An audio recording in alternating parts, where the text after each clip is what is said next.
At the same time నిజంగా మీ కడుపు నిండా అని టైటిల్ పెట్టడానికి కారణం ఏంటంటే, ఇక్కడ మేము కలర్స్ వాడం, అజినోమోటో వాడం, సోడాలు వాడం.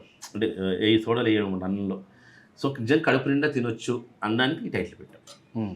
సో, ఉన్న అన్ని రెస్టారెంట్స్‌లో ఈ కాంపిటీటివ్ వరల్డ్‌లో మీరిస్తున్న డిఫరెన్స్ ఏంటి? ఆ హోటల్స్‌కి, మీ అదే హోటల్‌కి? చెప్తున్నామండి. ఆ హోటల్‌కి, ఈ హోటల్‌కి డిఫరెన్స్ ఏంటంటే, మేము రెగ్యులర్‌గా బయటికెళ్ళడం, బయట ఫుడ్ తినడం. ఎందుకంటే ఇంట్లో టైం ప్రాపర్‌గా అంటే మా షూట్ టైమింగ్స్ వల్ల మాకు ఎక్కువ కుదరదు. హ్మ్. కాబట్టి బయట తింటాం. ఎక్కడ తిన్నా అబ్బా! ఇది అంటే వేరే వాళ్ళని అంటున్నానని కాదు గానీ, కొంచెం ఇబ్బంది పడేదాన్ని. ఆబ్వియస్‌లీ మీరనాలి ఇప్పుడు. ఎందుకంటే మీరు గూడా ఒక హోటల్ పెట్టారు అయినా గదా! సరే పక్కన వాళ్ళని ఇది చేయడం అనేది కరెక్ట్ కాదు. హ్మ్. అండ్ ఇది బయటికెళ్ళినప్పుడల్లా కొంచెం స్టమక్ కొన్ని హోటల్స్ అప్సెట్ ఉన్నాయి. అవుతుంది. కొన్ని హోటల్స్ ఉన్నాయి. వాళ్ళు మంచి అండ్ ఇంకోటి క్వాలిటీ పెడతారు. ఏంటంటే, హ్మ్. నేనొక 3 ఇయర్స్ కంటిన్యూయస్‌గా కుకరీ షో కూడా చేశాను.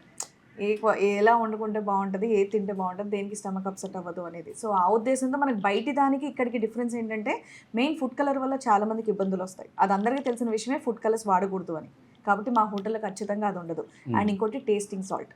మీరు ఎలాంటి డిష్ చేసినా టేస్టింగ్ సాల్ట్ ఏస్తే టేస్ట్ బానే ఉంటుంది. సో, ఇక్కడ టేస్టింగ్ సాల్ట్ కాకుండా మనం ఇంట్లో ఎలా అయితే వండుకుంటామో యాజ్ ఇట్ ఈజ్ ఇక్కడ అదే ప్రిపరేషన్ అనమాట.